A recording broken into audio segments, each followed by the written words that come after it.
Sejam bem-vindos ao Clio, canal de História e Literatura. Eu sou o Bruno e nesse vídeo vocês podem me acusar de qualquer coisa, menos de clubismo.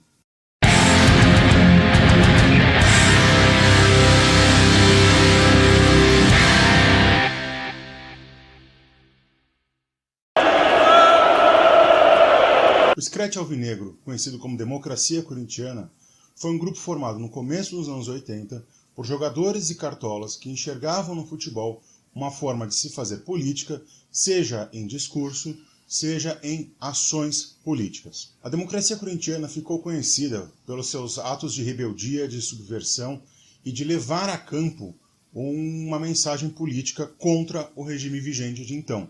Ou seja, é na democracia corintiana que a gente tem um dos principais protestos futebolísticos contra a ditadura militar. É sempre bom lembrar que no final dos anos 70 e começo dos anos 80, o Brasil vivia aquilo que o Geisel chamou de abertura lenta, gradual e segura e a devolução do poder político para os civis pela mão dos militares. Ou seja, a gente está aqui na primeira fase da redemocratização do Brasil. Ações como a lei da anistia, a queda do AI-5, a morte do jornalista Vladimir Herzog e do metalúrgico Manuel Fiel Filho, e aliado com isso, as políticas já iniciadas no governo Geisel e levadas a fundo pelo governo Figueiredo, de se reabrir o poder político para os civis, e sempre bom lembrar, de forma lenta, gradual e segura. Ou seja, sem nenhuma consequência legal para os militares. Dessa forma, ficou bem claro que os militares dominavam a política e dominaram os ritmos e os ditos para a redemocratização e a fundação da nova república. O verbo ali não está errado. Os militares de fato devolveram o poder para os militares. Eles ditaram os ditos, os rumos, o ritmo de como essa reabertura e essa redemocratização política ia acontecer no Brasil. E é sempre bom lembrar, e é sempre bom lembrar que as diretas já, apesar de ter sido um sucesso em termos populares, um sucesso em termos de pressão política, ela fracassou. A emenda Dante de Oliveira é rechaçada no Congresso com absurdas 113 ausências no plenário na hora da votação. 113 deputados simplesmente não apareceram para votar e nem justificaram a sua ausência. 113 é mais ou menos um quarto da Câmara da época. E dessa forma, o pleito de 85, ao invés de ser de forma direta, foi de forma indireta. Tanto que os militares tinham representantes nas duas chapas. Tinha um representante do PDS, que era o Paulo Maluf, candidato a presidente, e na chapa do MDB, que você tinha como presidente o Tancredo Neves e vice o Sarney representava a influência dos poderes militares nas eleições. A democracia corintiana então surge nesse caldo social e político que vivíamos no final dos anos 70 e começo dos anos 80. Também surge por termos esportivos. É uma resposta esportiva a uma gestão ultrapassada, que aliás é ultrapassada até hoje, da maioria dos clubes de futebol no Brasil. Você tem uma nova geração de cartolas e uma nova geração de jogadores engajados politicamente e com consciência política que resolvem fazer uma nova forma de gerir e propor um futebol mais participativo. Com campanhas pífias no Brasileirão de 1981 e também no Paulistão de 1981, o folclórico dirigente corintiano Vicente Mateus não consegue se reeleger para mais um turno de mandato como presidente no Parque São Jorge. Dessa forma, então, Valdemar Pires é eleito presidente do Corinthians e para diretor de futebol ele nomeia o jovem sociólogo Adilson Monteiro Alves, que com apoio da direção e dos jogadores e dos funcionários, implementa uma forma de autogestão no clube, principalmente no departamento de futebol, onde todas as decisões importantes eram colegiadas e postas em votação. Decisões importantes a gente está falando em contratações, demissões, mudança da comissão técnica, escalação, tudo era decidido de forma colegiada e era sempre em assembleia, uma cabeça, um voto.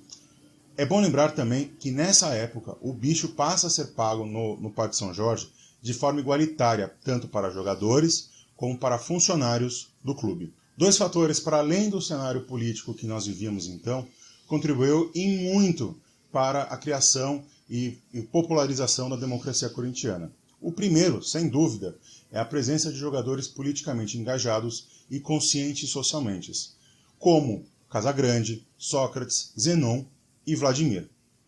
A presença também no clube de uma vice-presidência de marketing encabeçada pelo publicitário Washington Oliveto, que com a ajuda do jornalista Juca Kfouri cunharam o termo democracia corintiana e começaram a usar na camiseta do time, no espaço publicitário, frases como diretas já, quero votar para presidente e no dia 15, vote.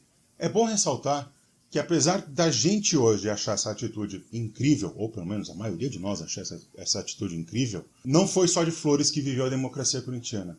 Por conta de um fracasso na primeira campanha, que foi a campanha do Brasileiro de 82, onde o Corinthians é eliminado pelo Grêmio nas semifinais, você tem uma alta onda de críticas contra a democracia corintiana, principalmente por parte da mídia esportiva, tradicionalmente mais conservadora e reacionária do que o restante dos editoriais, chamando os jogadores de baderneiros, de desengajados, que não queriam saber de nada, que só queriam saber de festa, de balada, e não se dedicavam ao futebol. O sucesso da democracia, entretanto, veio justamente já no ano de 82, na final do Paulistão, onde o time consegue o seu primeiro título, ganhando o Paulistão na final contra o São Paulo.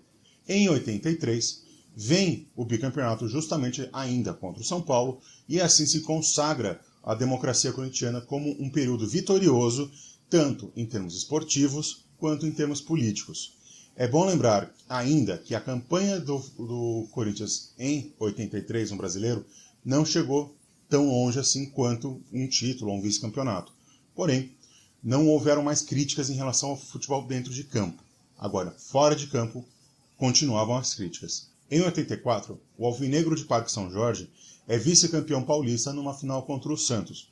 Porém, esse time já não contava nem com o Casagrande e nem com o Sócrates. Então, dessa forma, já era um time totalmente modificado em relação à democracia corintiana dos anos de 82 e 83. A experiência da democracia corintiana foi incontestavelmente um sucesso, tanto dentro como fora de campo. O time foi 2 vezes campeão paulista, 1 vez vice, avança no Campeonato Brasileiro e, fora de campo, consegue pagar todas as suas dívidas e ainda deixar um caixa de mais ou menos 3 milhões de dólares, que na época era como se fosse, sei lá eu, os economistas aí podem ajudar a gente. E também em termos políticos, a democracia corintiana ajuda você a criar uma consciência política com a massa de torcedores. Ou seja, essa comunicação direta entre o clube e a torcida faz com que se alavanque para além das 4 linhas esse espírito político. Tanto que o Sócrates, por exemplo, sai do Corinthians justamente porque ele não se passa a emenda Dante de Oliveira. Mas isso a gente vai ver já já. Como todas as decisões eram colegiadas, uma das primeiras decisões que acabam é justamente a concentração, prática comum até hoje entre os clubes profissionais de futebol. O que é a concentração, para você que por um acaso não gosta de futebol ou não acompanha? A concentração é quando você pega um time e você basicamente deixa ele enjaulado dentro de um hotel ou dentro de um hotel fazenda para que esse jogador só pense no jogo. A democracia corintiana abole com isso. Os jogadores casados, quando jogam em São Paulo, podem dormir com suas famílias e os jogadores solteiros vão para um hotel, mas com acesso à vida social e à vida noturna. A pessoa é um adulto, ou seja, ela é autônoma, ela pode fazer o que ela quer da vida, desde que ela tenha responsabilidade. Com o final, e é sempre bom lembrar, quando os jogos eram fora de São Paulo, precisava ficar em hotel, precisava ficar em algum lugar, porque os jogadores não têm casa em todos os lugares onde tem jogos. Porém, as famílias passam a viajar junto, e as famílias passam a fazer parte do time, digamos assim. E é sempre bom lembrar que isso faz com que o jogador se sinta mais à vontade, mais leve para jogar. Como bem diz Sócrates em vários depoimentos que ele tem ao longo da vida. E, aliás, o Magrão faz uma falta hoje em dia. O fim da concentração, aliada a essa conscientização dos jogadores, mais a campanha de marketing perpetuada pelo Washington Oliveto, faz com que os jogadores passem a ser convidados para participar de eventos midiáticos e de participar de shows de televisão, de rádio. E com isso você tem uma aproximação da democracia corintiana com um novo rock brasileiro dos anos 80. Não só do rock, mas também do samba e da MPB. A gente vivia no final dos anos 80 no Brasil uma nova onda de músicas, uma nova geração de músicos e bandas e artistas convulsionando o meio social brasileiro que a gente vivia. Artistas como Rita Lee, Cazuza, Barão Vermelho, Legião Urbana, O Traje a Rigor, Paralamas do Sucesso, o Lobão, todo esse caldo de ideias. Na época o Lobão e o Traje eram legais, viu? Não pensam que eles sempre foram esses reacionários como eles são hoje. Com isso, você tem essa infusão de ideias aparecendo e você alia uma paixão nacional, que é o futebol, com outra paixão nacional, que é a música, e as duas convergendo para o mesmo lado, ou seja, vamos acabar com o regime militar vigente. Você tem aí uma forma de conscientização do público. Dessa forma, os dois lados saem ganhando, tanto os músicos como os artistas, quanto a democracia corintiana, porque o espaço midiático passa a ser muito favorável a ambos. A aceitação de um clube de futebol de propõe uma autogestão, uma gestão moderna do clube e dos jogadores, não é tão fácil de ser assimilada. E o próprio rock não era fácil de ser assimilado. Lembrando que antes do rock dos anos 80, a gente teve dois grandes episódios do rock nacional. Primeiro é a Jovem Guarda.